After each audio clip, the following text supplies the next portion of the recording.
I don't think I'm ever going to figure out this technical shit. How's everybody doing tonight? I'm better with that intro, man.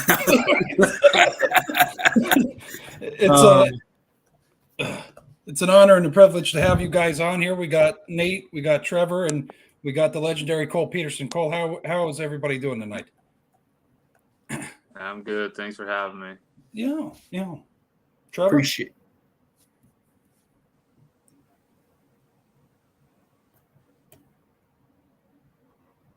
You're on mute, buddy. Nate, how are you doing tonight? I'm doing good. You don't have to worry about me. I've done this a couple times, man. We're good. We're good. A lot of stuff we got to touch on: NFL, MLB, NBA. I think somebody has NHL they want to touch on. Yeah, Dinsey, I think, is going to touch on that a little bit. Okay. But first things first here to lead us off here, Aaron Rodgers gets injured in OTAs already with a calf injury. Can we please just talk about how much of a fucking disaster this is? Well, it's the New York Jets, man. What else can you expect? And it's Aaron Rodgers. He's always been one for the dramatic. Whether it's darkness retreats, contemplating retirement for the 50th time, sticking stuff up his butthole with black magic. I don't know what it is. Or something with Brett Favre controversy, even way back in the day. He's always been one for the dramatic. But don't worry about Aaron Rodgers. He's one of the most talented athletes that the NFL has ever seen. Makes throws that only him and maybe a handful of other players can ever make. So tweaking a calf in May, oh well, there's always news with Aaron Rodgers. It's just how he is. It's going to be. He's that good, and he's going to carry that aura about him, man. Yeah. No, Cole, what do you think? I mean, I thought he was going to be going to the Raiders. He ends up with the Jets. That's why I'm happy you're on here, because I always bash Eric. Now we have another resident Raider fan. I wish he went to Vegas. Instead, we got stuck with Jimmy Garoppolo, which was basically an equivalent to Derek Carr. Yeah. You're right. I wish he would have went there, but he went to the Jets, and now the Raiders got to play the Jets this year, so he'll just throw for about 5 touchdowns. But basically, Aaron Rodgers is Aaron Rodgers. He's going to be a Hall of Famer, so he basically is going to do whatever the hell he wants with the Jets, and they got no say because it's Aaron Rodgers. So if he's hurt and he wants to take a couple of days because he's having a vet day, he calls it, there ain't nothing they can do about it. Well, he might be smoking that peyote. Trevor, what do you think here, buddy? Yeah, I got my mute issues fixed finally. I don't know. I'm a 37-year-old trapped in a 25-year-old's body. So when it comes to technology anyway. That's all right. But yeah, I feel it for Raiders fans now. My uncle is a huge Raiders fan. I called him up right after the Aaron Rodgers news and now right after the Jimmy Garoppolo news, and he's feeling it. He's feeling it, as I'm sure all Raider fans are. But yeah, just kind of echoing what Nate and Cole already said. Rodgers loves to be the center of attention, and he loves to be very, very, very passé about it, and pretend like he's not the center of attention when he always is. Right. But I don't know. We'll see how the Jets do. We could have another Brett Favre type season where they start off 9-3 and then they end up like 9-7. And who knows? Maybe he'll get traded to the Vikings in the offseason. Holy shit! He's just missing there in the Falcons. But I got to right, same player. Oh Jesus! But I got to say this. I think we're starting to see, and I said it to Eric last week. I think all these teams are trying to be like the Peyton Mannings with the Broncos and Jesus Christ, Matt Stafford with the Rams. I think one of these times the team's going to get bit in the ass because they're getting this older quarterback. I'm just saying he could be fucking hurt. We'll see. I would love that.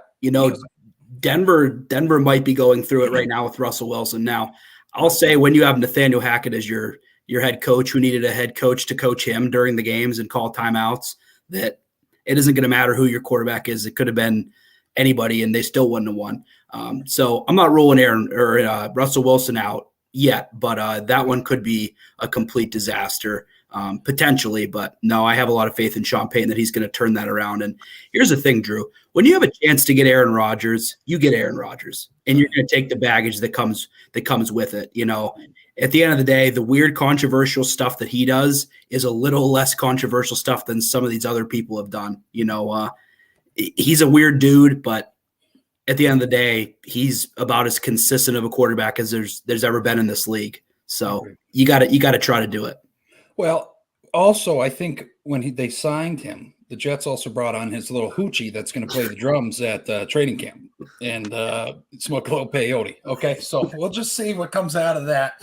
But, all right, the biggest news here, and I know you guys got some shit we can touch on, whatever you want to, but I just got to throw this out here because it's really pissing me off. The 25-yard line rule that just came out. Can we please make it flag football? The fuck? Dude, this shit's softer than butter, dude. They just keep changing the goddamn rules every year. It's a joke. Right. Every year you can hit less and less now with all the roughing the passer BS that we've gone through in the past several years. And now with this whole there's just going to be a fair catch every kickoff. That's literally what the special teams coordinators are going to tell their players. Just fair catch it. You don't have to get hit. Ryan Switzer can unretire now and then get his job back because that's all he did when the rules weren't even this bad anyway. But jokes aside, I have nothing personal against Ryan Switzer, but he was the king of fair catches. At least he held on to the ball because Gunnar Olszewski can't. Yeah. Anyways, the biggest problem that I have is not safety because the news is out. It's not safe for these kickoffs, although I love to watch it. The biggest issue I have is it potentially eliminates people's roster spots. There's, the guy for the Patriots, was it Matt Slater, has been like a 15 to 17 year Pro Bowl veteran because of not because he's a good wide receiver. I'm sure he's great and all, but he's amazing on special teams. And people like him, they're not going to stick around that way. They're going to have to be more multidimensional. And sure, it's the NFL. You have to be, but it kind of eliminates these jobs, in my opinion. So that's kind of the saddest part to me. These people that are fighting to make a roster, someone like a Darius Hayward-Bay, I know that he didn't quite live up to the hype that Cole and company with the Raiders had for him, but we took him and we made use of him. He was a really, really solid special teams player, and he extended his career because of specials. And so cases like that are going to be eliminated, and that's the toughest thing that I have to say about it personally. So I'm going to just throw my little sauce on it like I always do. You're basically eliminating a player to be like Devin Hester. And that Devin Hester brought so much fun. The kickoff brings so much excitement. And I think slowly they're just going to keep taking shit away. You know what I mean? Like there's no sacks like Joey Porter or, James Harrison back in the day. I'm trying to think of some, Perfect or whatever the hell his name was, the dirty player from Bengals. You're not going to see that shit. I kind of like that shit. That's football. You know what I mean? But I don't know. I just, and Mike Tomlin, shout out to, footballing with Ben Roethlisberger. He touches on it. He doesn't get to trip somebody now. That's the sad reality. Technically, he didn't trip him. He only got in his way. Jacoby Jones had to veer back toward the center of the field, and then Cortez Allen ended up tackling him. He didn't trip anybody, Drew. Right. Well, the one thing that Cortez Allen never did, thankfully. Right. Didn't do much else except take a huge bag from the Steelers, and unfortunately, it was not his fault. His knee, he had a degrading knee, and nothing you can really do sometimes about that. But yeah, he got the money and it just never lived up to the hype. I just want to take a step back to your comment where you said Darius Hayward-Bay didn't live up to the hype in Oakland. I just want to confirm that no player that's drafted by the Raiders ever lives up to their fucking hype, and it just turns into a complete brain wreck. And it's sickening, and I hope this year changes for once in my life. Yeah, man. No, it's honestly sad to watch it go. I'm not a Raiders fan. I'm not. But it's sad to see some of these loyal fans go through it, man. And, Trevor talked about it on the show that we had for the draft. He said they don't draft based off need. They draft based off of like pure talent and just try to plug them. And we're like, no, they don't need pass rushers. And then in the first round, they pick a pass rusher. And we're like, yeah, Dinzy, good call, brother. I thought they'd wise up, but they just never do. It's unfortunate. I didn't hate that. I didn't hate that pick. I mean, now we're not sitting here talking about the Raiders, but I didn't hate that. That's pick. all right. I think they did a lot better this year, but like I always think like, Hayward Bay, and then they got Michael Huff, he wasn't bad, but he didn't live up to the hype. Then there was Jamarcus Russell, that useless piece of fucking trash.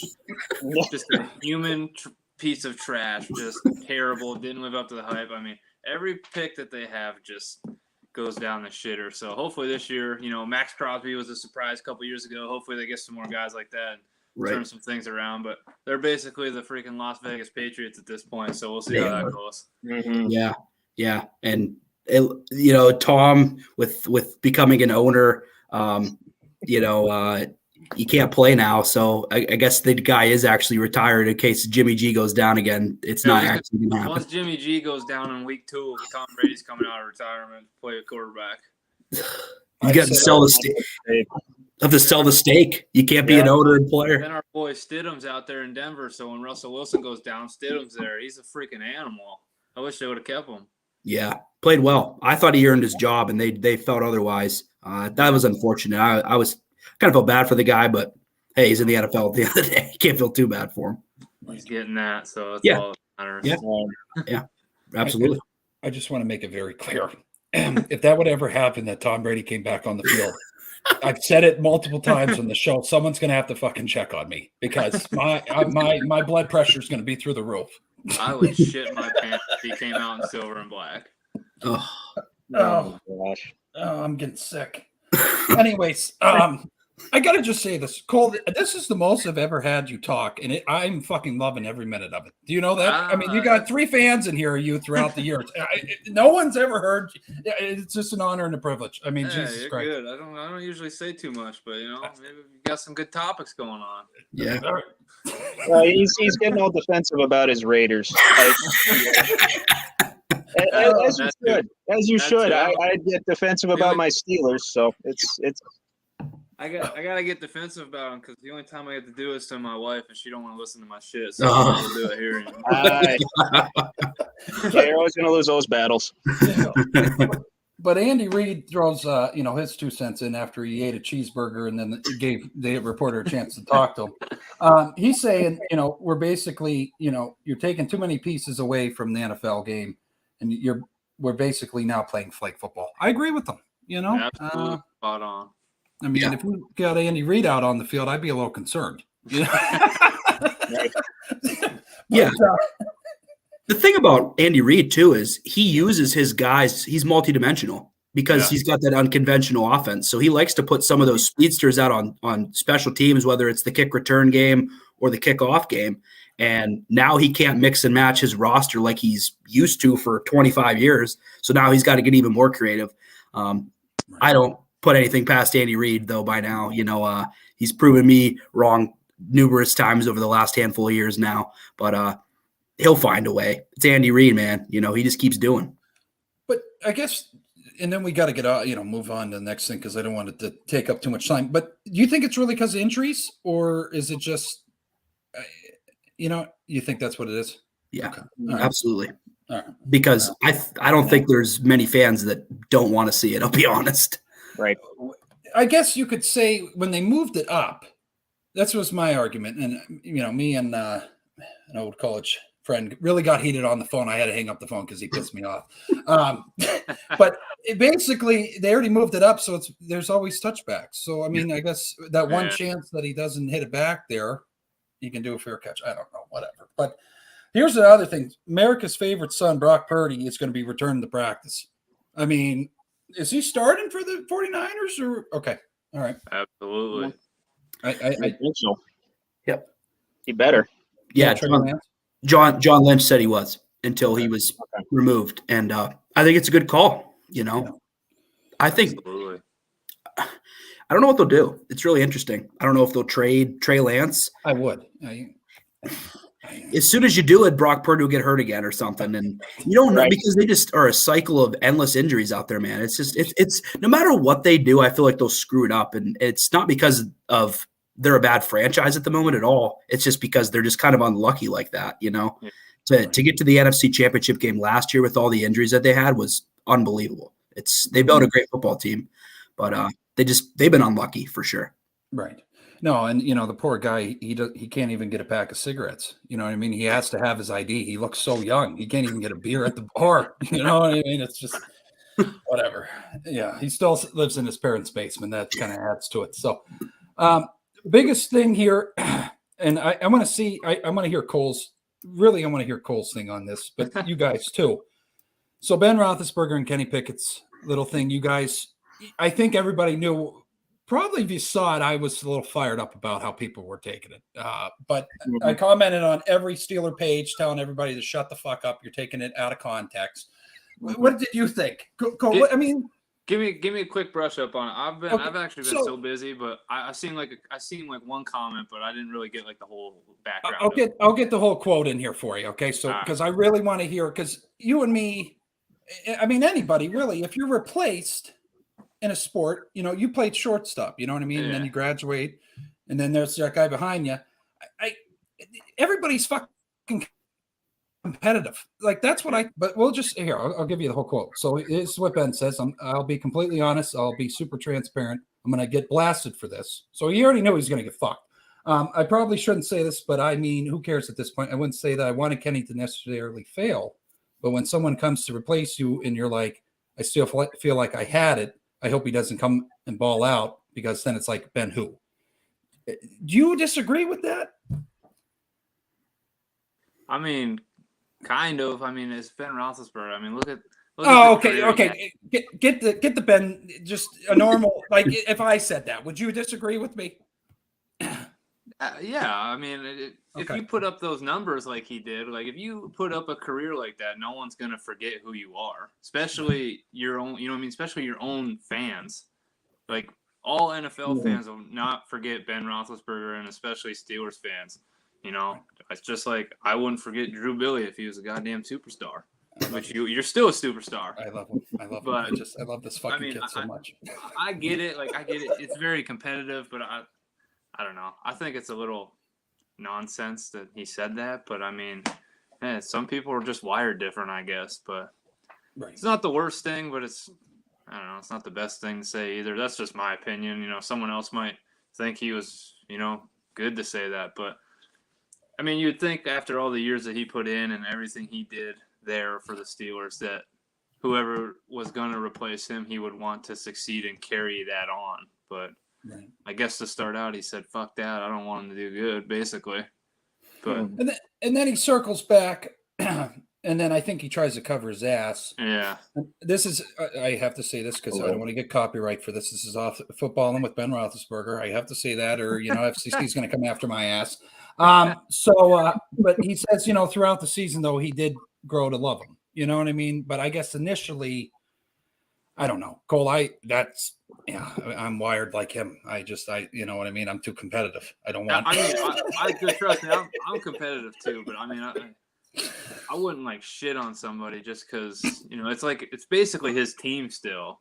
He's forever a part of that team, whether he's the quarterback or not. So you would think that the next guy up, you would want to succeed and help him succeed instead of just fucking throwing him under the bus in the first 2 weeks. But like you said, I think he tried to cover his ass because anything that's said or tweeted or pictured out there nowadays, the media grabs it and twists it and tries to fucking fuck everybody else right in the ass with it. So Jesus Christ. It's just true. I mean, that's just how it works. It just twist everything and just screw everybody around and make stuff bigger than what it really is. Like you said, I don't think it needed to be blown out of proportion like that, but here we are talking about it because it did. Right. Nate? Yeah. It's just tough because I think Ben was scapegoated for the way that the Steelers played his last 2 years. And surely Ben was not the best Ben that he ever was in those last 2 years. Okay. But that dude's offensive line was beyond shit. It was horrible. So I kind of understand where he's coming from. I do. But I'm also with Cole on it. Don't say it. Like, even if he was joking and you can be salty and like you can feel that in your own being and stuff, like I think everybody kind of understands that the dude didn't necessarily want to retire that way. But no, I think that's one of those things that's just you can feel that way and just kind of leave it unsaid. And then after watching the line this year, it was obvious that it wasn't just Ben being bad. It was the offense didn't have a lot of great skill players on their team. Their team wasn't talented enough. Their offensive line was atrocious.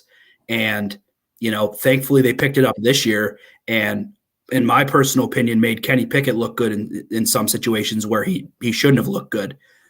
So maybe if you flip the script a little bit and Ben has that offensive line, who knows if they'd be better. I think they would be marginally better, but they're not winning a Super Bowl. So, it's neither here nor there, I guess. I agree with Cole, though. I do. I really You guys all Steelers fans? Yeah. Sorry, Cole. Yeah. Yeah, I should have maybe warned him before we, threw him in the lines. That's in all here, right. but You guys, I can deal. So I used to absolutely hate Steelers fans with a passion, just because everyone around here is a Steelers fan, which makes complete sense. Yeah. I'm just that oddball that's a Raiders fan that hates his life every week. But now I'm to the point where I like watching the Steelers because their defense is always good. I really enjoy watching them. That's because the Raiders don't have a fucking defense ever. Yeah. But I've just come to hate Bills fans more than Steelers fans now. I just had to throw that out there. Ooh. Wow. Fucking Bills fans just jump. Yep. Bills fans, they freaking think they're gonna win the Super Bowl every year now. I bet you going to Bonaventure made you really hate them more those 3 years up there. I understand that. I get it. Absolutely. Yeah. I do. I think my freshman year, I think they started out. It was the year they started out 6-0, and then they ended up 7-9 or some shit. Everyone's like, "Oh, we're going to the playoffs in the Super Bowl." And after about week 11, when they were at almost a losing record, I was just laughing my ass off. Oh my gosh. those are Tyrod Taylor days. Yep. Oh yeah. Yeah, fucking Rex Ryan. Oh, Jesus Christ. But Trevor, what do you think about though? You agree too with Ben? Well, I'm going to kind of answer this question in two parts.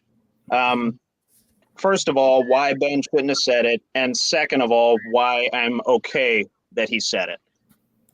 First things first, Cole, you alluded to this too. No Steeler fan's ever going to be like Ben Who. Yeah. No one's ever going to say that. I'm never going to forget him throwing to Santonio Holmes. I'm never going to forget him just being absolutely unflappable in the pocket. No one could drag him down. And I'm never going to forget crying on the night that he retired. I'm man enough to admit that. I shed a few tears that night. I did too. 18 years of my life with this guy, and then all of a sudden he's gone. Oh. So, yeah, in that context, I don't agree with what he said. But I'm okay that he said it because he said it straight to Kenny's face. He said straight up, I did not want you to succeed. And then he comes back by saying, I grew to like you. I grew to love what you're doing with this team, and I think you're going to be a superstar. Right. So, and of course, like Cole and Nate said, the media is going to take that one little clip, that one little 15 seconds, throw that out there for everyone to see, write 10 million articles about it, and try and bash Ben, because that's what phrase that I like to use. It doesn't make sense. It makes dollars. Yeah. So I know I kind of gave a riding the fence answer there, but that's all right. Yeah. Overall, I lean more toward the side of I'm okay that he said it because he said it straight to Kenny's face. And, and he didn't, he did on his podcast, sure, and he has a nice following with that. He has a nice little, medium. He has a nice little perspective. I'm trying to get the right phrase here, but anyway, but he didn't bash the kid. He didn't, we've seen worse comments get less blown up than that. And it only got blown up because it's Ben Roethlisberger. Yeah. What was that? It doesn't make sense. It makes dollars. Yeah. I like that. I like that too. I never heard you say that. I never either. I like that. Oh, put that on a fucking shirt. I say it all the time. Absolutely. I say it all the time to my family. Mostly when I'm talking with my dad. Hang that flag outside your house. Doesn't make sense. Makes dollars. So true. Basically 2023 in a fucking nutshell. Yeah. It's basically the sports media world, if you ask me. But And I do have to say, I'm going to go on Kenny's side because I love that son of a bitch. I told you guys after that Bills game, I bought his jersey because he's handsome. I've fought with Eric. Weird game to do that after, by the way, because we got absolutely smoked. But anyway, he showed me something though. When that guy did that low hit, he got up and he punched him back. I'm like, okay, yep, that's my fucking dude right that's there. true. That's my guy. That's true. You're right. But he, if I was Kenny, I'm going to be honest, and my predecessor, or whatever the hell he is, said that to me, I'd probably smack the shit out of him. He kept his cool pretty well. I'm just going to be honest with you. He did. He kept his cool. To sit there and basically your idol, he watched him his whole life. You know what I mean? Say that about you, and then I don't know. But go on to other things here. Adrian Peterson wants to come back to the NFL. Can this guy just fucking end his career, please? Like isn't he in the top 5 rushing? I might have to fact check that, but I believe he is, isn't he? Top few. He's in top few. Yeah. Like, what else you got to do? Yeah. I'll be honest. I love that guy's competitive spirit. I'll never take that away from him. And I hope he gets a chance. I mean, what's the harm in bringing the guy in? But I mean, he's 38, I believe. He's got nothing left to prove to anybody externally. I think the only thing he's got left to prove to anybody is to himself. And I think that's truly what keeps him going. I've listened to some Graham Benzinger interviews with him. Humble beginnings for that guy, and to get to where he is now is truly amazing. So, I mean, I hope he keeps going. I have nothing against the guy. I mean, sure, he's made some mistakes too. He's kind of been in some controversy over the years too. But from a pure talent perspective, man, there wasn't many better ever than that guy. All day AP, man, he was special. So, I hope he gets a chance. There's no harm with me seeing him out there. I could care less. I hope he's out there. What are you? Cole, what do you think, Trevor? I agree with what Nate just said. I mean, okay, I wouldn't mind seeing him back, but it's not going to kill me if he doesn't. But right. I would just say that maybe some people don't they play sports like that their whole life. They don't know what to do when they're done. Yeah. So like Nate said, maybe he's just trying to keep proving to himself that there's still more left in the tank, and he wants to prove something. That's kind of my outlook on it. Maybe he's tad scared of what's coming after without football, like for sure. So I mean, I don't know, but if he gets a shot, I'm absolutely rooting for him. He's a freaking animal. He was an animal when he came into the league, and when he played when he was a little old there. And I mean, if he gets a shot, great, and hope to see him do good. Yeah, got the same last name. Got to root for him. Yeah. That's right. He is 5th all-time in rushing, by the way. I did fact check that. So. Okay. Yeah. Geez. 5th on the all-time rushing list. He only won the one MVP, right? Just the one? Yeah. Well, wasn't he the last non-quarterback to win it? Right. I believe you are correct. Yeah. So that's pretty significant. And the fact that, he's still this relevant as a running back in his late 30s, I don't blame him for wanting to come back. Like Cole said, I'm never going to have that athlete's perspective that, what's life without sports? Yeah. So I don't know. He might be a good locker room guy too. I don't know. Right. And I guess, I don't know. I don't want him to fall into that.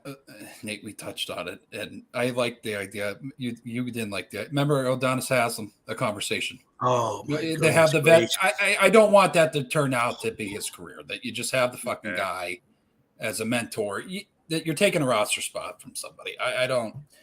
But I got to just say this, and Cole, this might build a little divide between you and me. So there's a post made. I got very pissed off today at work. It was 12 o'clock, and I threw a fucking fit at my desk.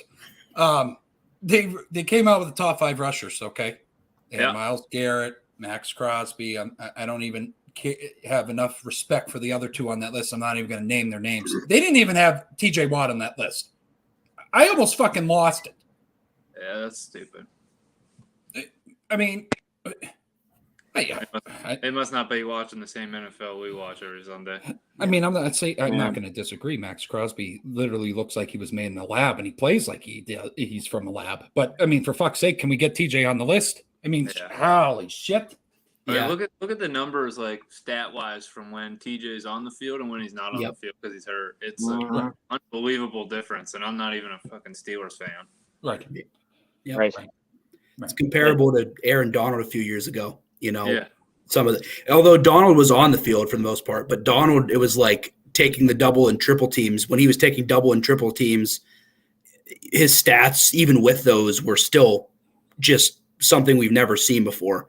And really, I think that, I think Trevor and I talked about this earlier this week. Really what matters the most is the wins and losses when the dude's out there versus not out there. Steelers are terrible when he's not. He's that important. Him and Minkah Fitzpatrick are the only two people that impact that defense at that quite that level. Not to say that we don't have some other good players, but those two are different. Maybe Cam Hayward too, but yeah, those 2 or 3 are ridiculous. So to not have him on the top 5 that's a crime to me. Yeah. My recollection, the Steelers only have 1 or 2 wins in the last 3 years when TJ Watt's not on the field. Yeah. And what were they, 1-6 without him this year? I mean, 1-6. We only won that Tampa Bay game. Yeah. And of course, like we said the other day, it's the one that we missed, of course, because we were going to South Bend and we had to drive through the cornfields and listen to it on the freaking spotty YouTube TV. Well, it's glitching out with the LTE and 4G and 5G. And we missed some of the plays, and oh my gosh, that was after my Irish lost to a 1-time Stanford team. The first time I ever go see the Irish play in my life. I'm a lifelong Irish fan. I'm kind of an adopted Penn Stater. I got acclimated into that, but I was Irish first. So we go to. I know I'm kind of turning this into a event sesh, but. You keep going. After all these years, my dad and I, Nate and my uncle Steve, we go watch the Irish play. We make a whole weekend of it, and obviously it's supposed to be the pièce de résistance of the weekend. Notre Dame crushing Stanford. What happens? They lose 21-17, and if I said anything that night, Nate, it would have been not very holy. And I didn't want to say anything unholy on those hallowed grounds. So that's why I kind of stayed silent the rest of the night. And yes, I'm still salty about it. Hence why I'm ranting right now. But oh, shit. Moving on. I just want to say that because I will hold on to that because last time Tom Brady will ever play the Steelers, he fucking lost. I offended a lot of people that day with my comments. I just got to throw that out there, and I'm not going to apologize here. Don't think that's coming because I'm still holding on to that. But Cole, I wanted to ask you before we move on to some NBA talk here. And I asked Eric this last week. Do you think Devontae Adams is going to have over 1,000 yards this year? Yes. He's just too good. He's too good. Unless they double and triple team him every single game, which may happen, right? Then no, but I just think he's too good. I think if Jimmy Garoppolo knows the offense, Jesus, I can't think of the fucking head coach. Whatever. You don't want to. No shit. Oh, Josh Daniels. Oh, Josh Daniels. Jesus. Holy shit. If you think that Garoppolo's gonna run that offense like he's supposed to and knows where the routes and everything's supposed to timing, I think they'll have a decent offense, but it don't matter what they do. They give up 40 points a game, so it doesn't matter. Yeah. I'm done with the Raiders talk. Just stop. You're getting me fired up. No, just real quick. I knew you were going to say yes, so I'm going to respond the same way I did to Eric. I think Jimmy's going to be too focused on porn stars, and he's not going to throw the football down the field. All right. No, I think he's dating one, actually. I wouldn't be surprised. He's a handsome son of a bitch. I'll tell you right now. I'm not going to say he's not. I mean, he's tan skinned, beautiful. Hey, you said we're moving on to NBA talk? Yes, sir. Please. You want to take lead here, Cole? No, just please tell me you're gonna bring up the John Morant shit. Oh, I bet we did last week. Oh yeah. Oh my god. So I just wanted to say, and this is going to be bold, and the comments that I made last week, I think a little people took offense to that, but I didn't really mind. I mean, that's the whole point of the show is to have a little controversy. So I just basically think the comment people didn't like was I compared him to AB. That's what John Morant's becoming of the NBA. I mean, you're just constantly. I mean, and then that Instagram thing. That's what I was touching on today, Cole. He's doing that he puts that buy shit, and then everybody's like, "Oh, what the fuck's going on? Is he is he taking his life? What's going on? They send the police out there. And, oh no, I'm just taking a break from social media. Well, why couldn't you just put that in a post? Yeah. Like, you know what I mean? Like, dude, it's all for my God. attention. It's attention, dude. The guy's already making millions of dollars. Like, I just don't understand why you gotta go wave a gun and stuff on Instagram. I mean, whatever. Do what you want, I guess. I think it's pretty fucking stupid, but that's just my opinion. Right. Yeah. I totally agree, Cole. I don't understand it. I just hope that this dude actually gets help, because to watch him on the court is he's extraordinary. There's not many people ever like him. He's so talented. Funny, so athletic. Right. He reminds me of, Derrick Rose-esque, that Derrick Rose peak. My guy. And, Russell Westbrook-esque in some ways, except that he's a better three-point shooter than both of them. Yeah. So, and I also would argue, well, he's not a better facilitator than Russ, but I think he was a slightly better facilitator than Derrick Rose at points. But yeah, I hope he turns it around. It really is for attention. I don't understand it. This kid was not raised in that sort of environment, and I think people maybe forget that. He was raised in a very, two-person household, good Catholic Christian school he went to, had a nice upbringing, and he's deciding that this is what he would rather do when he's got obligations with a little girl and family and all this. And, missing 8 games cost him millions and millions on millions because he didn't make All-NBA. So I hope he turns it around. I really do, because I still like this guy. I'm not condoning what he did. No. He's a pure basketball player. He's so athletic, such a pleasure to watch. And I hope this time is the time that he really gets it together and figures it out and quits going to social media to put on this act of something that I truly don't think he is. Mm-hmm. So that's just how I feel about it. Trevor, you look like you're itching to say something. What do we got? Yeah, I mean, I'm just really, really worried. Like you said, Drew, this is going to turn into another AB situation where we say, oh, I hope this is the time he turns it around. Oh, I hope this is the time. And it's just never going to get better. But, it's still early on with this stuff. He's only had a couple incidents so far, and he's in a good environment to where he can turn it around. I would imagine he has a very good support system for it. And what more attention do you need than bringing the Grizzlies back to prominence? You were the second seed in the Western playoffs for the first time since I've probably been alive. So all right, don't go that far, because they had Mike Conley, Marcus Gasol, Zebo. They were the 1 seed. They had some players, but they missed having the one guy that could do it. They had a nice core. John Morant's that one guy that they can actually build that core that they had around and maybe win this thing coming up.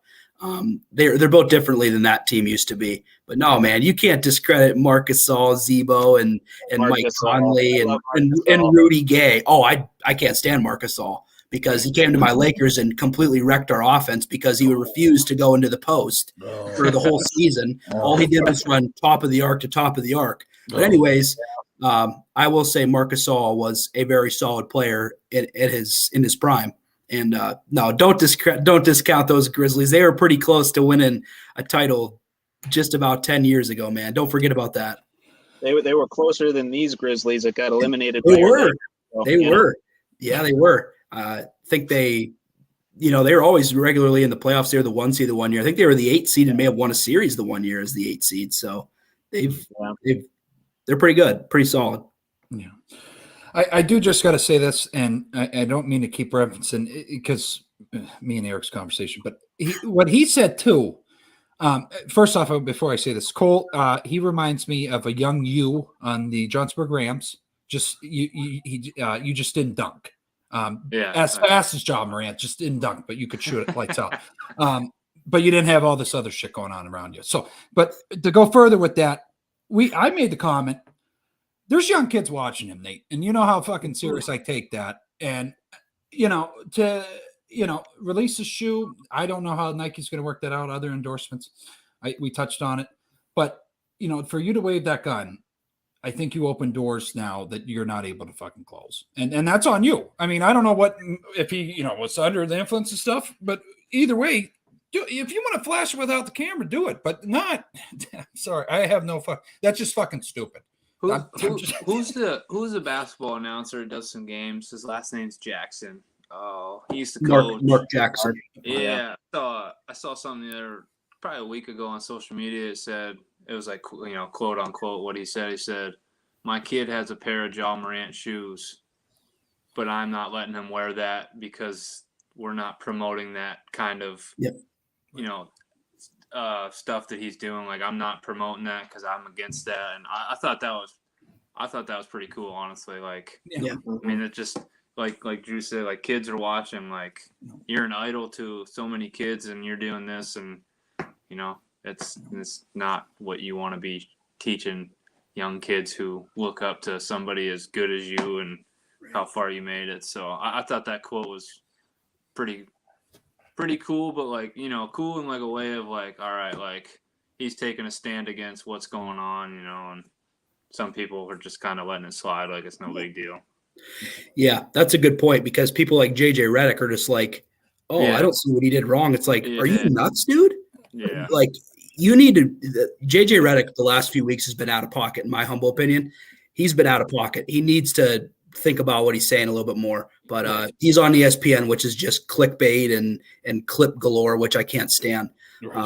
But yeah, the other part of it is Mark Jackson. It's the least he could say, considering he kept Nikola Jokic off of his MVP ballot. I mean, not that those two things are mutually exclusive at all. But, I mean, come on, like, at least he can get something right for once.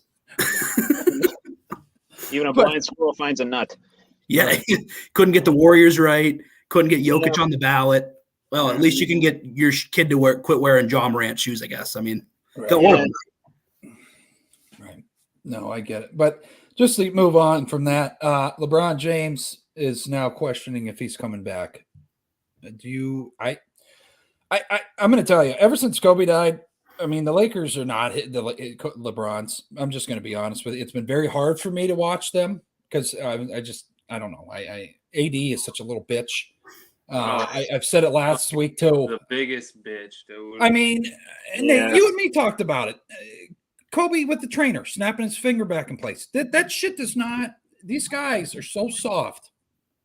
Like, if Dennis Rodman, I know everybody gave me shit about him being on my all-time list. He would fuck these guys up because he would be in their heads and they'd be over. Like, I don't know. Do you think he retires? What do you guys think here?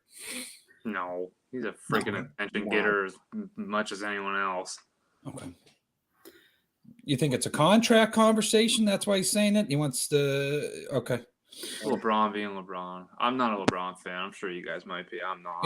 He's just trying to be in the news over the summer, I think. Yeah, fuck him. Holy shit! Don't get me wrong. He's so good. He'll be remembered forever, just like MJ. He's so good. It's not even funny. I respect the way he plays, but I'm just not a fan. I don't know why. I'm just not. So I'll leave this up to you guys. Yeah, I'll go on. I'll go next. So I'm a Lakers fan. I've been, started with Kobe and, those guys. And when you have LeBron James come, it's a great day, whether I like his antics all the time or what he says all the time or not. But the fact of the matter is he gives you a chance to win every single game that when he's on the floor. And then when you get AD, looks good and all that stuff. But anyways, back to LeBron. Yeah. So there's no way this guy's retiring. Not even a chance. Trevor and I talked about it a little bit the other day, and this dude has too much to lose by not playing. There's way too much to lose. I mean, he's losing $40 to $50 million per year. First of all, that's just straight up money, even though he's a billionaire. But he never got a farewell tour if he goes out this way. He would never play with Bronny if he goes out this way. And he would miss out on All-Star Weekend in Los Angeles in 2025. There's too much for him to lose to walk away now. He averaged 29 points per game in the Western Conference Finals with a torn tendon in his foot at 38 years old. And people are still criticizing the guy. I mean, come on, really? Like, I understand.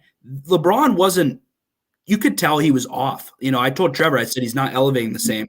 You know, we've been watching this guy for 20 years. You know, you can tell when he's fluent. He wasn't elevating the same. He was laying everything in. He wasn't quite as smooth. He wasn't elevating on his jump shot. He's not going out that way. He's just emotional. They played their asses off and they lost in 4 games. They couldn't have played much better. You know, like D'Angelo Russell just didn't play well. And I'm not blaming it on him.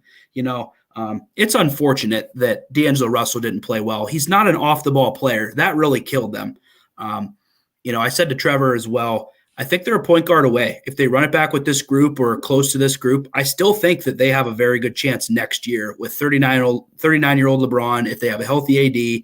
And I hope it's not Kyrie Irving who they have, but maybe. But if it's him or Trae Young or somebody comparable that can play on or off the ball, I think that they're going to be okay. And if they don't make LeBron ball dominant as much as he was this series again, they still got a chance. No, LeBron's not going anywhere. Sorry to be long-winded, but just wanted to kind of lay out the lay of the land there.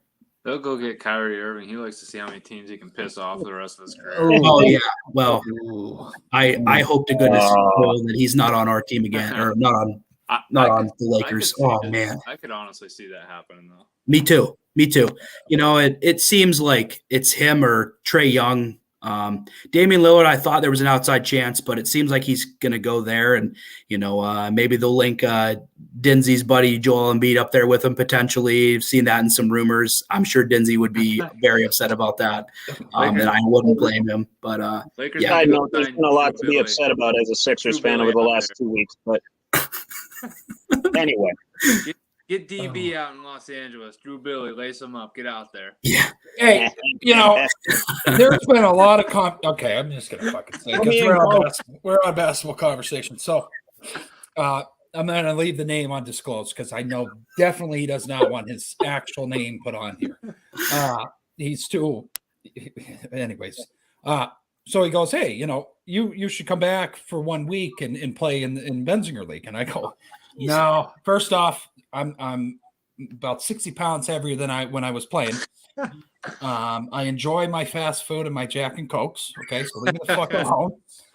But I said, he goes, no, it needs intensity. And so he said, yeah, I talked to this one kid, and I'm like, yeah, Drew Billy was thinking about coming back. And he literally said, that asshole better not step foot on this court. I go, all right, that kind of just lit the fire in me. I want to go back, and I'm going to find out who the fuck said that. Oh, boy. I might have not been the best guy, but I brought the crowd, baby. All right. But the snow cone sales were up every time the Galaxy Surfers played. The Galaxy Surfers need to have a reunion. You guys, I'll be honest. You had a decent squad. You had some players. You had some good athletes. It was the most random collection of people, though, and every single one of you ran your mouth equally the same at different points. Whether you were winning or losing, most of you did not care. I didn't shut up. So Drew, I gotta ask, did you take that personally? If I did a documentary about me or about my whole team and acted like Jordan, I'd probably say personally 50 times like he did. Yeah. We want like a low budget Last Dance. Is that what we're gonna do? I don't think it'd do well. We could. Well, it'd do well in Ridgeway and St. Mary's. The funny thing is, I don't know if he's watching, but I said to Joe Jacob, because he was running I don't want to stay on this too long, but I just got to say this. He was running the park at the time, and we've been talking back and forth. And I just said to him, you know, I just want you to know, during your time at Benzinger, Galaxy Surfers were the best dynasty out there. He goes, you need to shut the hell up. Yeah, not quite. Not quite. Dino's had a good squad for a long time there, and Allegheny Coatings has a nice squad too. I tried, you know, Cole Peterson almost, strapped up for the Galaxy Surfers. Cole, remember that? I asked you, and then you said nah, and I think he knew he had the talent. I don't think he just let his game talk. That's why it didn't work out, and I understand. It couldn't be that he had too much to lose with baseball and getting everybody pissed off at him while you guys ran your house and he didn't say a word. It couldn't have been that. I apologize. It was right. Cole, that's my selfish in me. I would have said, Cole, hey, don't go. Were you probably here? Yeah. Were you on the Seawolves around then? Jeez, I don't even remember. I would have probably told you, hey, don't forget the Seawolves. Come to the game. I'm fucking with you. Okay. Oh, geez. We got probably the best group of guys here to talk MLB. I'm not knowledgeable. I watched this guy, Cole Peterson, just absolutely destroy people on shortstop. Cole, remember our interview? This is how psychotic I am. I said to you, when I watched you throw that ball from your position, okay, that guy at first base never had to move his mitt, and that shocked the shit out of me every time. Like it was same fucking thing every time. Any news for you guys to talk about here? What do we got? I want to jump in first because Okay. So I want to say something about Cole. So Cole can put the ball wherever he wanted, Yes, but sir. I think more impressive, and most baseball people will know this, and Cole I think will hopefully agree with me, the way how fast he got the ball out from mitt to his hand to first, the transition, that's kind of what set Cole apart, I think, in a lot of ways. And that is truly a compliment to you, Cole. I think that's one of the fastest I've ever seen in person in my life. And you've been doing that. You did that for a long time. But anyway, I wanted to talk a little bit of MLB. I don't know what's going on with the Central divisions this year, but my gosh, do they both suck. Like the NL Central is horrible and the AL Central is maybe just as bad. The fact that the Cardinals were like 14 games under 500 and then got back into third place in a few days is like ridiculous. And I don't understand how these two divisions are so god awful. There's no balance right now in MLB. The AL East is easily the best division. You know that your division's ridiculous when the Blue Jays are in last place and they're stinking good. So, all those teams in the AL East, honestly, I think are playoff teams, but we got to have somebody win the stinking Central in the AL, which is terrible. And I just wanted to touch on that. Like you look at their records right now, it's awful. And, as a Pirates fan, so disappointed with the way that they choked away a huge lead already in the NL Central, but not surprised. So I wanted to just touch on that real quick. And then the other thing I wanted to say about MLB was Trevor Bauer's kind of just spiraled, unfortunately. This guy I think was the Cy Young Award winner with the Reds in 2019, and to win a Cy Young Award with the Reds that have not been very good over the last 7 years or so, pretty impressive. But yeah, man, I mean, this guy's over in Japan and he was demoted in Japan. And it's kind of crazy that you go from Cy Young Award winner to out of MLB, and not all of it was because of, play. It was because of the stuff that happened to him. And if he truly did that stuff, then, he shouldn't be probably playing baseball at all. But anyway, it's just kind of crazy how quickly someone can go from Cy Young Award winner to being demoted in Japan. Not that Japan's a joke of a baseball at all, but just kind of weird how quickly that happened to him. So just wanted to touch on that. It's just weird. And he's getting lit up with the demotion too. He got spanked. Someone hit a home run off him first game in his new team. So just weird to see his kind of fall from grace here. So just weird. Who else wants to talk some shit? Let's go. Let's get I wasn't trying to talk shit on the guy. It's just weird how life can go that quick, What, like 3 or 4 years later. I might be completely wrong, and I've been multiple times. Wasn't he involved with some DV? Didn't he? Is that the same guy? Yes. Trevor, okay. Yeah, he's a piece of shit. I just want to throw that to sense. Trevor, Cole, go ahead. I love listening to you guys. I don't really feel bad for him. I mean, like Nate said, it's a drastic drop from Cy Young to where he's at now. But if it's true, the stuff that happened, or if it's not true, whatever, I know some people nowadays lie because they want to get money and all that shit that happens, whatever. But if it did happen, then he put himself in that position. So I don't feel bad for you. And if he didn't, okay, you feel for the guy with everything he had to go through. But I mean, I don't think so many people would come out about stuff about him if it potentially, there was some truth behind it. So I don't feel bad for him. I mean, whatever. Go to Japan, get your ass lit up. Get demoted, get your ass lit up. I mean, that's baseball for you. Not everything's freaking smelling like roses out there. So, yeah, I don't know. We'll see if he ever gets a shot back in the MLB. I'll be very curious to see if that happens sometime in the future. It sounds like my picture on MLB The Show. I tried to make a picture this year. I almost snapped my controller in half. I don't know what the fuck I did, Cole. Maybe we could get together sometime and you can help me build. You one of those guys that plays Diamond Dynasty and has your own character. Oh hell yeah! I do the Diamond Dynasty. I do the I do the my player. Hate people like you that do that shit. I love it. Somebody and they got their created character on the team. It pisses me off. You know what? No! I don't put them on my team. No. Okay. That's just. I got to have a little realistic. I mean, no offense, we have some guys that are dead on there, but it's still. I don't want to have a guy that you know what I mean. But you know what's cool? I had to say this, Cole, and not a lot of people know this. Connor Gray, yes, he was on the marketplace for a little bit. I had him on my team. I paralleled him. Is he still, or did he get demoted? The last time I talked to him was kind of towards the end of spring training, and he got something happened with his arm. He got arm injury. Okay. Now, specifically, I don't know what, but I know that they were holding him down at spring training to rehab for a while. So, like I said, I haven't talked to him since, so I'm not quite sure, where he's at right now. It was just fucking cool. I'm like, yeah. I said to fucking Taylor, I go, I was in the same room as that guy. Okay. So I just want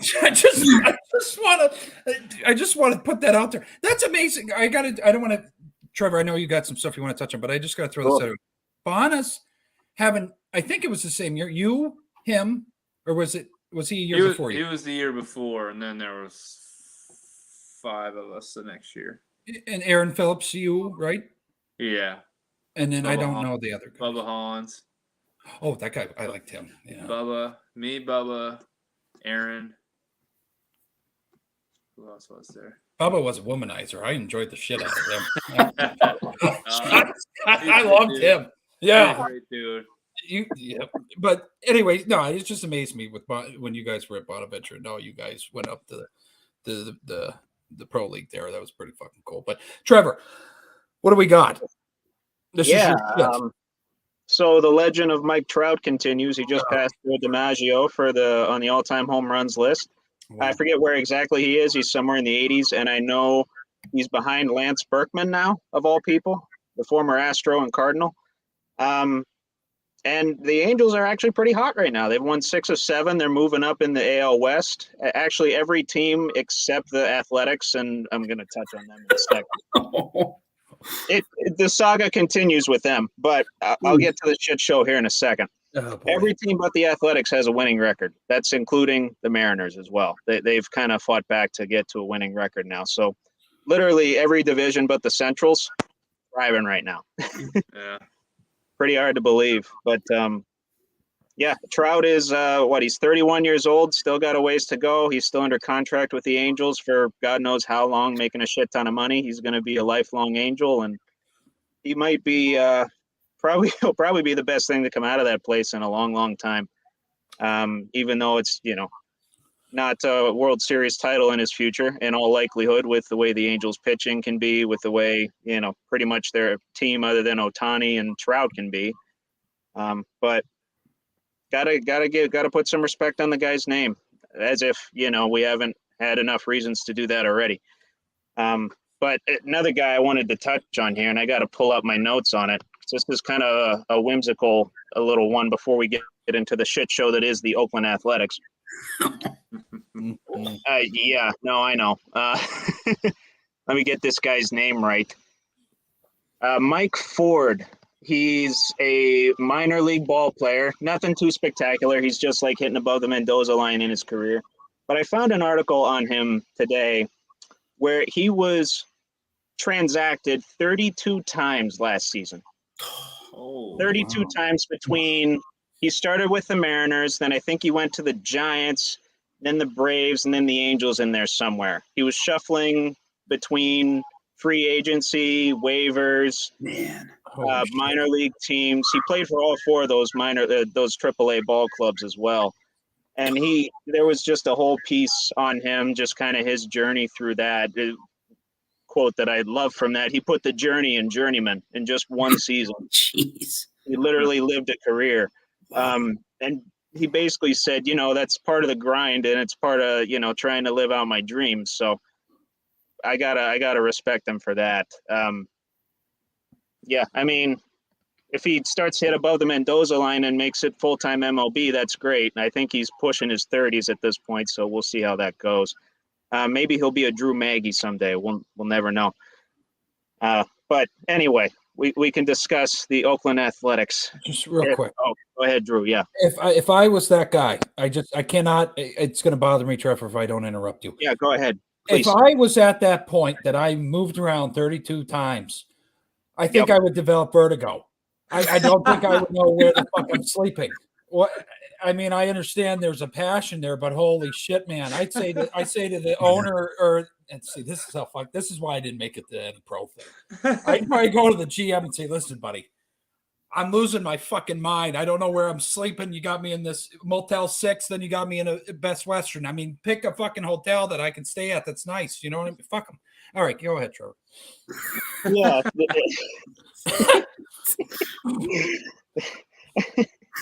I don't think the article referenced any vertigo, but that might have been the case. He's going to come out with a diagnosis here. But anyway, the latest on the Athletics, beyond having possums in their media room and, the stadium being in shambles and obviously the impending move to Vegas, Manfred came out and said they could vote on that move to Vegas as early as June at the league meetings with the owners there.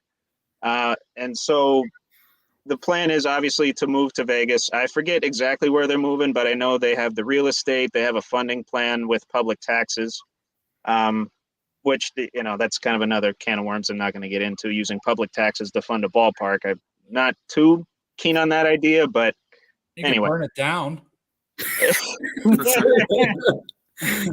to build the ballpark in Vegas. I'm talking. No, I know, but to find yeah. the money for it, burn the fucking place down in Oakland. Oh, something happened, and then all of a sudden you have all this money to build it in Las Vegas. It's a dumpster fire. I'm sorry. Yes. I keep interrupting. Trevor, would you drop that when I go? All right, Trevor's going to touch on MLB. He opens up with the Athletics. They got possums in their media room. I go, holy shit. Oh yeah. Holy shit. Photos. Just fucking cold. And that guy saying the N-word on live television. Yeah, that fucking put the cherry on top there. I said, just fucking cross it out.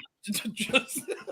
The Mets broadcast team had to go to a different booth to call the game, and they couldn't see shit from where they were at during the game. So they kept apologizing because they were calling stuff so late, and all because of a possum making a big mess in that and crapping everywhere in that media room. Just literally ridiculous. It's crazy. Give it a laxative so it shits all over. That's what I would do if I was the opposing team. It'll help the demolition, right? Just add a little fertilizer to the fire there. Jeez. But they get more people at the beer league softball in St. Mary's than they do at their baseball. Yeah. They're doing 99-cent season pass or season summer pass for the Athletics home games.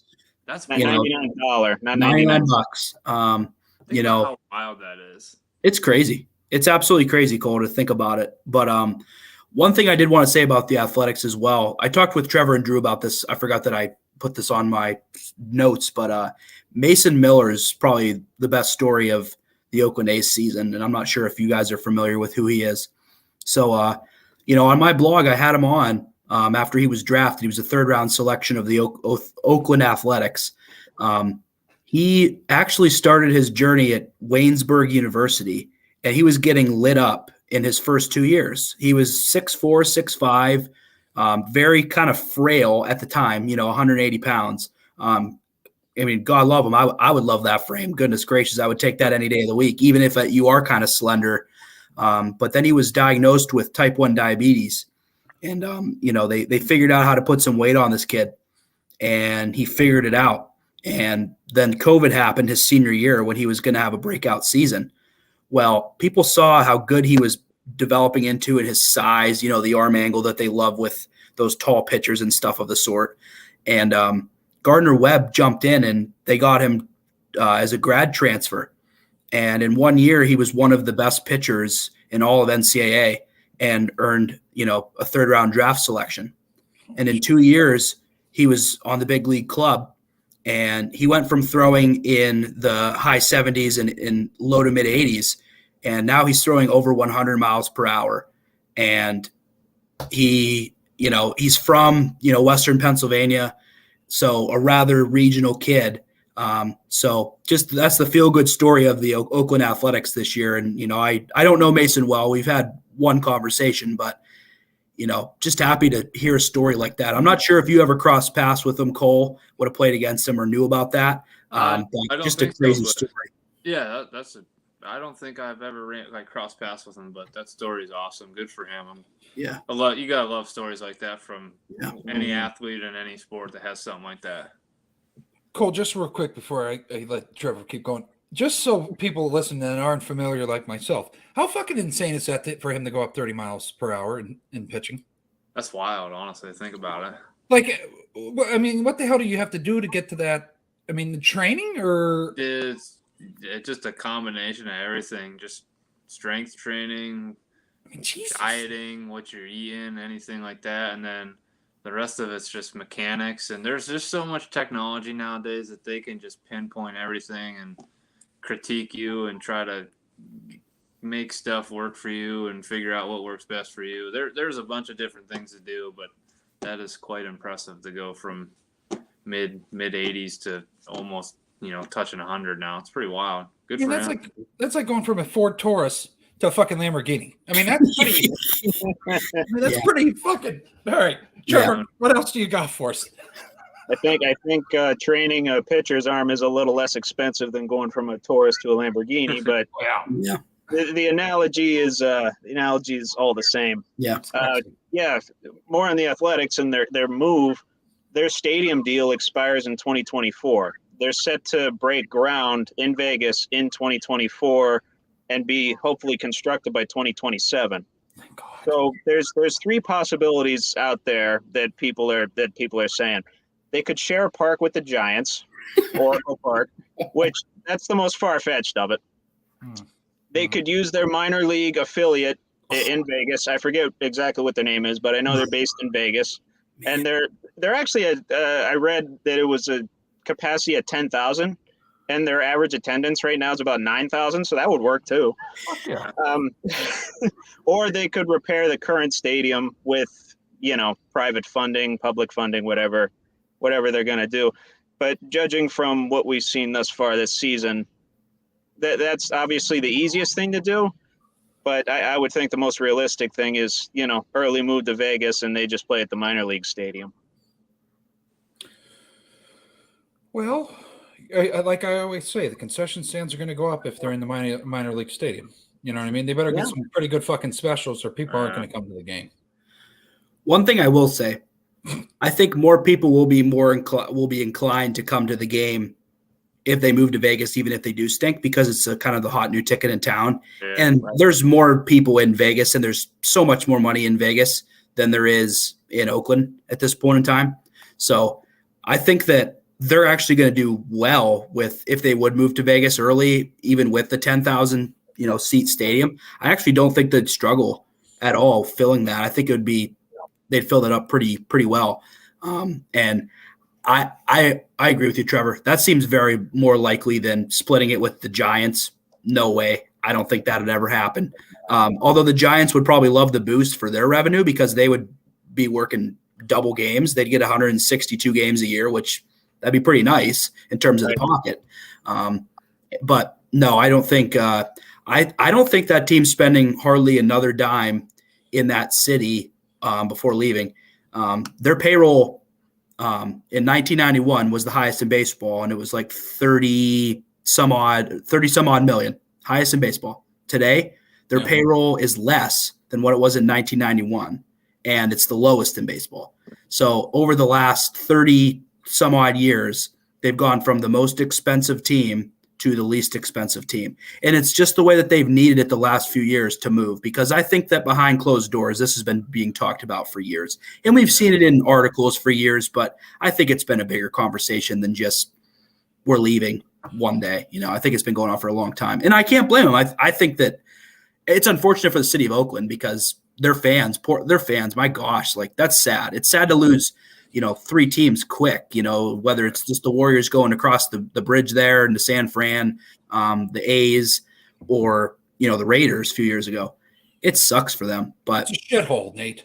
I understand. I'm not disagreeing with you. I'm not. I've been there. I went to a game a few years ago. I had a job at Cole.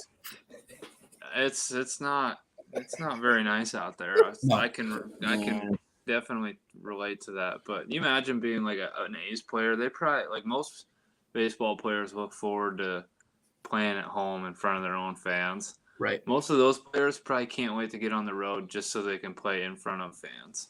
Right. Yeah, that's fucking depressing. You've gone through that probably at times. Unfortunately to say that. I mean, not like at home, but like these stadiums that aren't filled to like what you kind of hoped and what you kind of dream of as like a little kid, Yeah, when I played in it was low A, I was in Western Michigan, they'd get like 10,000, like wow. like probably 8 to 10,000 a night, and it was awesome. Wow. And then I got moved up to High A Lakeland, which was basically back down where spring training's held. Yeah. And it's it's Florida, it's June, it's 100 degrees all the time, so like no one goes to the game. So you go from playing to in front of fans to playing in front of no fans, and I could relate, even though it's the minor leagues a little bit compared to the big leagues, but it's definitely different and it definitely kind of sucks. So I can only imagine what they're going through. I'd also say, I bet you there were times I've never been to a St. Bonaventure game in my life, Cole. So you can tell me I'm full of crap, but I'd say that the Johnsonburg Rams games when you were in high school were probably more lit at points than some of the Bonaventure games, especially some of those early ones in February when it was about 30 degrees out and everybody's hands are stinging from hitting the ball around and stuff. No doubt, dude. It's like the same thing. You probably got some more fans at our high school games than some of the Bonnie games, but hey. Hold on a minute, Cole. Hold on a minute. When we didn't say this in the interview because I didn't know. First off, I'm like, holy fuck, Cole Peterson wants to come on and talk to me. I'm not going to fuck this up. So now I see we don't need to have the filter. So I'll tell you right now, the best thing is when you guys had that Saturday morning game. We're off. At the time, I think I was in season, but we'd go after our morning run, and then Josh Roselli would say, "Hey, Cole has a baseball game. Brandon and him have a baseball game." I'm like, "Oh fuck yeah, send on those cinder block walls, just losing our fucking minds." It was awesome.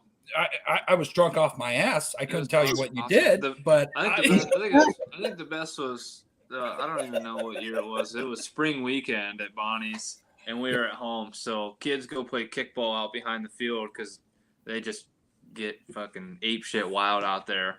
And when they're done, they just come over and sit right behind the visitor dugout and just heckle the shit out of them. It was, dude, nice. I was literally like, I would laugh into my glove at shortstop just listening to some of the shit kids said. It was so funny. Oh my gosh. Awesome because there's no bleachers.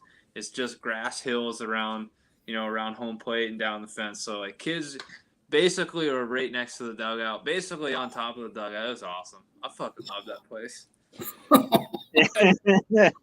It was a goddamn pleasure to see 19 on the field. I'll tell you that right now. Hey, I appreciate that. Awesome. But I just got to, because I don't know how many people actually listen to our thing. Can you just tell these guys who you faced, who was on the field at the same time as you? Remember, you played the Yankees spring training. Yeah. And you told me who the fuck was up, and I shit my pants, Cole. Yeah, it was my first ever spring training game, like on the big league side, and it was probably the sixth. I think it was the top of the sixth. Coach like walks over to, hey, like you're going in, and you're gonna finish the game. I'm like, cool. Like I've been paying attention in the game, just watching, just literally taking everything in because it's those guys, Judge and all them are over there playing, and I'm just taking it in. I wasn't not paying attention, but he's like, yeah, you're going in. So I'm like stretching in the dugout, getting ready. well, I didn't like pay attention to like who was up in the lineup. So I like get out of short and I'm just, getting ready, throwing some balls across. And I look over, I'm like, holy fuck! Like Aaron Judge, Stanton, and shit, who was the other one? It was just Judge and Stanton were definitely two of them. Was it Sanchez at the time? Yeah, Gary Sanchez. We're all coming up to bat that inning. And I was like, dang, this is fucking awesome. But at the same time, I'm like, holy shit, I'm going to stand basically on the outfield grass because if they hit one, it's going to be an absolute piss rod. Yeah. But long story short, they all struck out, so I didn't have to worry about it. Nice. Yeah. I mean, that's the way the game's going. So sick. It was so sick, though. I was like a little kid. Like, clearly, I'm, 22, but, like, I still feel like a little kid looking at those guys like, holy shit. These guys are massive. Massive. Then there's me just 165 pounds jumping over there at shortstop. Wow. It was awesome though. That's like, that's something that I would never ever forget ever. Yeah, that's crazy, man. That's absolutely nuts. Yeah, I was gonna say to you, like, to see them, are they as big as advertised? Because you see them on TV and they look huge. The TV makes everyone look bigger than what they are, especially especially height wise. But those guys, Judge is as big as he looks. Same with Stan, same with Sanchez. But shit's wild. Another thing, not to compare size again, but you're relatively a small guy, but O'Neal Cruz is the same position as you, and he has not quite a foot on you, but he's close. He's about 6'7", maybe 6'8" on a good day. Isn't it kind of crazy to think that at your size you did what you did, and that dude has a foot on you and maybe a foot wingspan? And that's amazing, man. Like, no doubt, dude. It's wild, but all I could attest to that is just I put in the work and I tried to do what I could, and same goes on his side. I'm sure he did. Right. I played against him in minor leagues. Wow. And you would have. He's as big as he looks. I played him when I was in high A with Lakeland. He was down there with Bradenton, Florida, for the Pirates. He has. And at the time, like, I didn't know. You know who guys are, but like you're not like, oh, Right. I'm like, look at this fucker. Jesus Christ, he's big. Just out here hitting just pitch rods and can run like a deer. I'm like, God damn. Yeah. You can't do that. You can't do that. You're there for a reason too, man. Yeah. Whether you have to stay locked in, and but no, it's pretty wild. I've seen few guys, and I'm sure you can probably talk about it more. He swings the bat so effortlessly, and it just seems to just leave his bat at like a just differently than most players. Like, I feel like he misses a ball and it goes out, and Judge does that crap too. Like, they miss a ball and it goes out. It's like, that's ridiculous. It's wild to think about. Like, clearly I'm a small guy, so like when I swing, like I'm putting everything I got into my swing to just get a nice line drive or drive a gap to try to get a double, triple. But like, I've been to, 4 years of spring training. I got to go over on the big league side at least 5 to 10 times each year. So when you do that, especially when you're at home or away, I guess you take BP, whether it's in the cage or on the field. So like you get to watch these guys swing, and even guys like Miguel Cabrera, I was around him a shit ton, getting to watch him. Yep. Other big leaguers, whoever you're playing, and you just watch them swing. It's just like you said, it's so effortless, and they've mastered their swing. That's why they are where they are, and it's so cool to like watch in person. Like if you're ever at a game and you go early enough to watch guys hit, if you really know baseball and you just watch how easy they swing and how they drive the ball, it's fucking impressive. Yeah. You didn't even see Miggy Triple Crown either. You saw Miggy when he was for Miggy washed up, I guess, even though he's not completely washed up. But no, like, you didn't even see prime Miggy either, which is crazy to think about. Yeah, we got to see a little bit of the older version of Miggy, but he was still Miggy, and he's incredible. Yeah. But Cole, I just want to throw one more thing out here because there's somebody else that I didn't say I was going to say his name. Can I somehow get a fucking baseball card of yours? I still got a stack of them. They're in my parents' house. I just told them to keep them. Because I'm going fucking crazy now. I'm collecting cards left and right, and I go, hold on a minute. hold on a minute. I go, I gotta figure out how the fuck I can get a Cole Peterson baseball card. I'm not gonna sell that. I'm gonna put it on a Yeah. fucking, Frame it. Yeah. Yeah. So I mean, Oh, yeah. we can talk after about that. Yeah, You you just shoot me a text and give me your address, and I'll send them out to you. I got a good stack of them from when I made. We the could go out All-Star for a game. beer. Yeah, aren't you in Buffalo now? No, I'm in Olean. I'm in the fucking heart of it, baby. That's what I bought. Yeah, I You're live in here Olean. now. I thought you. Yeah, I lived bought in a house Buffalo. here. No, I Oh, bought a I thought house you here. buy a now. house. I just thought you bought it in Buffalo. No, fuck no, no. Oh, the boys back in Olean for life now. Let me tell you right now. We went downtown. You're gonna be an Olean Oilers game every summer, aren't you? If I hear, if you're in town, I'll go, and then you can explain to me. See, okay, so they're doing this shit, so I understand what the fuck's going on. I that would be kind of cool. We could probably make a podcast out of that because you're a fucking legend in there. They'd probably give us a press booth, but but no, yeah, you didn't say you're not going to have a beer, so are you drinking beer now? Nope. I'm still the same as college, dude. I don't drink. Let me I'll tell have you- one every once in a while, but if I do, I'm a softie. I drink like a Mike's Hard, and that's about it. I'm going to try to wrap this up here, like in a little bit, but I just have to say this. You're good. For the guys, for people out there that don't know how dedicated Cole is to his fucking sport. Okay. So you had the cross country team. Cole, you can validate this. We like to party. Okay. Oh, yeah. We were psychopaths. We like to run 10 miles, but we also like, a mixed drink here and there. So we were over at Cole's, and this is actually the first interaction via Ben McDonald and Josh Roselli. And I see Cole Peterson. I go, holy fuck. It was like he was like second coming to Jesus. He had a light around him. Oh, jeez. And I'm like, you don't want to get too close to Cole because there might be some fucking bird guy ready to beat the shit out of you. So I went over to him and I'm like, all right, what the fuck am I going to say to him? Because I can't fuck this up. Because you're a superstar in my eyes. I'm not even being a dick, Cole. I'm not because everybody was like, oh, those fucking two guys from Berg, they kick our ass. I'm like, I'm a fan. I was sitting on the bench. I'm like, these guys, I'm rooting for them. They're very good. I give a shit. But no, I went over to Cole and I said, hey, Cole, and I don't know if you remember this interaction. I might add my little spice to it, but I'm like, hey, you want a beer? And you go, no, I don't drink. And I remember I went over to Josh and I go, did I offend him by asking him if he had a beer? He's like, dude, the guy doesn't drink. I told you that. I said, I'm intoxicated. I apologize. I just really want to have a beer with this guy. And then the glow went away. And then, I was just like, I'm a fucking asshole. I shouldn't ask him. That's all good. Oh, my I God. thought it was funny. No, it was just, I got to say that because no one fucking understands. They're like, oh, why is Cole Peterson coming to talk to you on your Spotify podcast? I'm like, he actually thinks very fondly of me, Yeah. and I'm like, I'm not Make even me fucking laugh. close. I love fucking talking to you. Cole, I just feel like I'm a better fucking person for a little bit while I talk to you, and then we get off, and then I'm back to my bullshit. You know what I mean? Like I'm like I kind of want to impress you, and then I'm like, okay, Cole's gone, so. You, VJ, Cameron, Gurmley, all you guys, I kind of like want to act a little halfway decent because I care about your. I didn't want to judge. I'm here for a good time, good laugh. Remember, I texted you and I said, "Hey, how can I get my jersey when you got drafted?" Yeah. And you go, dude, I'm not.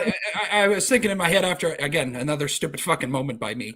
I'm like, the guy didn't even fucking go to over to Detroit yet to sign his fucking contract, and I'm asking for his jersey. Fucking asshole. But anyways, do we have anything else, fellas, to touch on? Yeah, I got one funny Cole story. Cole and I, we've talked maybe 2 times in our whole lives. Oh my God. And one of the times, maybe 3 times. One time was in person after an Erie game when I was working as a reporter. He gave me some time and we chatted it up a little bit. He gave me a couple quotes for a story. That was a really humbling experience to get to do that. Right. The other time was just setting up an interview for the Bradford era, which I appreciate. And the third time, I don't even know if you remember this, Cole. We talked and we said, I said, I'd love to meet up with you if you have 30 minutes to spare me just to get a sandwich sometime, have lunch. Oh my God. Well, I didn't see the news. You got into Erie and then you got sent down that same day. Yeah. I felt about 2 feet tall when I texted you. I legitimately, dude, had no freaking clue. I was like, and I texted you back. I was like, dude, I am so freaking sorry. And it's the nature of the business, man. But like, dude, it's like, even if I don't know you well, it's like I felt like shit about that, man. Dude, that was awful. Jesus. That's a good laugh to hold on to now. Man. I guess to smooth out the blow, where were you going to go eat? You know what I mean? Well, he was in Erie. We didn't even plan it. I just texted him and I just said, hey, man, would love to meet up with you this week or something. And, like it was literally 30 minutes to an hour before, he had gets. And I saw the news and I was like, oh my God. I texted him back. I was like, Cole, dude, I'm so freaking sorry. Like, bastards. I just like rubbed it right in and I didn't even mean to do it. It felt terrible. It was a shitty day. I think I had like my family in town, and there was like 30 people from the area that came up. I went 2 for 4 that day too. So and my wife was there. Well, fiance at the time was there. So like I went 2 for 4. It was a day game. I was like, fuck yeah, like we're still home for another couple days afterwards. I was feeling good. We were literally we were going out to eat and my phone rang and I saw it was the coach and I literally just looked over at her and went, no fucking way.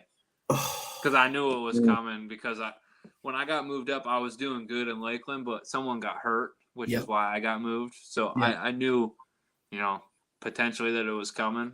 I was hoping maybe they would move someone else because I was actually hitting and doing good in Erie at the time. Yeah. But I got that phone call and I was like, I looked at her and I actually got teared up. I was like, you gotta be fucking kidding me. Like I just grinded my way out of Lakeland, Florida. I'm tired of that fucking place. I get up to Erie where I'm like that close to home and then got sent back. Fuck, but nah, dude, don't worry about it. I think that's fucking hilarious now. I know. And I know it's funny now, but Jesus. Oh no, I never met the ill will there. God, my God, I felt like crap about that for a while, man. Oh my goodness. I mean, you got to AAA a couple times, so that was pretty cool. At least you came back up. I think there's things that maybe people forget that you battled that I don't forget because I kind of remember. You got moved to second base and third base at points, and you never played there at times. And I don't know if they ever considered you playing in the quarter outfield as well. I don't think so, but I know you were moving around the infield and there was a lot of things stacked against you, brother. And we'll talk off the record, hopefully sometime about those because I don't want to make you say anything. Oh, dude, you're good. I don't There's more I'd like to talk about. I'm retired now. I don't care what happens. Cole, I've been told by undisclosed sources that you're a hot commodity out at the beer league softball. Hey, I love going out there. It's like my hey mom, can you watch my kids so I can go play for a little bit? Gets me out of the house. I love going out there. Fucking have a blast. I gotta go out. I just want to watch you hit a fucking ball, and then I'll be good, and then I can leave. I just want to see you hit the ball. Sounds good. Yeah. Come on out. I got what days are the games? Sporadic. You just let me know when you're in town, and I'll let you know. No. You tell me when you're playing. I'll make sure I'm in fucking town. Okay, it's only an hour trip. 45 minutes how I drive. I can make it down there in a night. You tell me when. I'll be there. All right, I got you. Work and understand. I'm going to say, listen, hey, listen. There's a fucking baseball guy I got to go see down home. Okay, that's just how it's going to go. I'm going to leave early. you can come watch me. Hey, you gonna come watch me coach this year? Coach where? I got a basketball job in Johnsonburg. Oh, I didn't know you got named there, dude. Oh, that's awesome. Well, I mean, it's about time. I mean, holy shit. I need some DB over in the stands hyping me up. Listen. Now, I didn't say I love Johnsonburg as a whole, Cole. I love you too. I told you about my. You can come hype up the other team. I don't care if it's fucking Brockway or Sheffield or no. I'm not going to root against you. I'll root for you in the young athletes out there. But I will tell you, Eric has said it himself too. That is the worst fucking place to play as an opposing team. It is. I wasn't. Freaking sucks. I was a bench warmer. What made me years later find out that you knew who I was when I was warming up, and I felt, wow, okay. I don't know how the fuck you knew that because I was sitting the bench, and when I came in the hallway, I was just berated with you squid pieces of shit, straw, like all this other shit, and I was like, I sit the bench. Like, what? Why are you guys giving me shit? Like, give it to Brandon. Give it to Brandon and Corey Huff. I'm not even fucking playing. Whatever. I know. That's awesome. So I know this. Is Cameron assistant then? He's helping when he's around. That's now that I want a photo of that. Because he lives in Clarion now, so I just told him, I was like, hey, I want to put your name down so you can get approved, so you can come to practices whenever you're around. So yeah, he'll be around a little bit here and there when he can. I wish I could be like somehow go back in time, be younger, and I could be coached by you guys. Those little kids, Cole, those little kids were watching you when they were they're going to lose their shit. Yeah. And they're like, all right, boys, line it up. And they see you come out, and they're going to be like, holy fuck, this is Cole Peterson. It makes me feel old, though. Like, yeah, no, but then I'm only 27, but like now I'm like, God damn, like you kids were watching me when I played. But you'll clap your hands. And then Cam will come through the doors, and they'll literally just piss their pants. Like, it'll be like, oh, Splash Brothers. And there's going to be that one kid that lifts his practice jersey up, and he has his shirt. Holy shit. I love it. All right. That's enough of kissing Cole's ass. I apologize, Cole. I just had to say that. There's not every day that we have you come. Trevor, I feel like you're left in the dark. I apologize. You have anything you want to say to Cole? No, you're good. I mean, we bashed Cole's Raiders earlier, so it was only everything else. So. You can bash It evened out. This was a fun roller coaster. Oh, no, but no, it was a pleasure. But anything else, folks? No, man, Cole, just good luck to you, man. I didn't know. I wondered. I had an inkling maybe you would put in for the job just because I've seen you on the bench and stuff. Congrats to you, man. Good luck. I don't know how old your younger brother is, but there may be an opportunity in the future to coach him. That'd be a full circle moment for you because he's there. He's a junior. He's there. Oh, that's awesome, man. Nice. That's really cool. That's fucking cool as shit. That's awesome. Yeah. Not everybody has that opportunity. You guys think it's cool, but I think he's thinking like, yeah. God damn. Yeah, that's tough. That's tough. Yeah. Cole, that's just that. There's no other person that I would want that experience for. Because appreciate you. Appreciate it. Yeah, no, because I mean, you basically made everybody the fucking town shut down. Okay, when you and Cam played. Okay, so when you're coaching now, it's going to shut down again. I hope so. I hope it goes that good. We'll see what happens. So what I'm going to do now is I'm going to make this like a traveling thing, and I'm going to have little mics, and I'm going to come down there, and I'm going to interview you after some games. That would be fucking cool. Coach Peterson. You just want to put a mic on me in game and see if I let any fly? Oh, there you go. Oh, that would be something. Just kidding. I have to tone it back when I get on there and get on the sideline. Coach Peterson, how did you feel they ran your 2-3 defense? You guys with that 2-3 defense. I'm telling you. 3-2. 3-2. I fuck it up every time. I'll never forget it. Oh shit! I fuck it. Your 3-2 defense. I loved it. I love that defense. Yeah, makes one of you. I couldn't stand that shit, man. You guys did it well, though. You did. I mean, I'll give you all the credit in the world. I think another full circle thing that, as long as Coach Shuey's still coaching, you'll have the opportunity to coach against your coach, which is kind of crazy too. Yeah, I think he's still there for another year, and we got him on the schedule. So we play. I think we play him at least once, and maybe the holiday tournament. So yeah, I'll get to coach against my old coach. Yeah. It's pretty awesome. That's crazy. What's up? Who's he coaching? St. Mary's. Coaching the Dutch for 2 years. This will be his third, I think. Yep. Cool. Hey, this is what happens. You lose track of shit when you move out of town. Now you're a freaking Olean guy. Listen, I'm going to be – this is going to sound really bad, and I'm not going to clip it for any Instagram or Facebook posts. But I'm going to be quite honest. I could give a shit. If it's involving you guys, I care. If it's not cross-country and track at this point, I don't. I can't even remember to tie my shoes in the morning. You want me to remember some of the kids on the basketball? No, all right. But no, all right. So, guys, I appreciate it as always, Cole. It was a goddamn pleasure to have you on. Thank you. Good luck with everything, Nate, Trevor. I mean, you guys are just beautiful staff members at this point. Cole, whenever you want to come back, I know you're very well now being, busy. Yeah, you just let me know. I've never. This is uncut Cole Peterson. Dude, I finally fucking graduated from St. Bonaventure. Thank God. Yeah, that's awesome. Man. I did on that too. Was Yeah, I just finished up this past spring because since I retired, I've been picking at it like piece by piece because I had to get classes from different community colleges so I could transfer them in because I wasn't going back in person. So finally finished like this past spring. I'm actually very pumped about it. Thanks, I appreciate that. Class of 23. Yeah. What year are you? Remember that? Been going to school, been going to college for fucking 7 years. Yeah. No, you fucking said that. And it happened to me when I was down at the gas station. There's a Bonnie thing up here, and I was wearing the sweatshirt, okay? And he's like, "Oh, Bonnie alum." I go, "Yeah, class of 2019." He goes, "Class is fucking 79." I'm like, "Okay."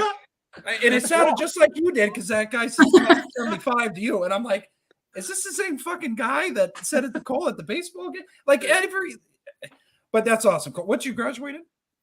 Sports management. Is that sports studies there technically, right? Sports studies, sports management. Yeah. Oh, so he's going to start his own baseball clinic. It's going to shut. Yeah, I mean, I can't wait. If you need me there as a cowboy, maybe someday. I'll be there. Okay. Hell yeah. I mean, I'll invest. I don't have much money, but I'll help you as much as I can. all the funds from this show can go to Cole when he starts his operation. You know what the amazing thing is? As long as we've been going here, we've had like food donations. Like I can't believe to the millions of viewers we have. I'm surprised we have no sponsor. Maybe someday. You know what I mean? Dubby down there at the bottom.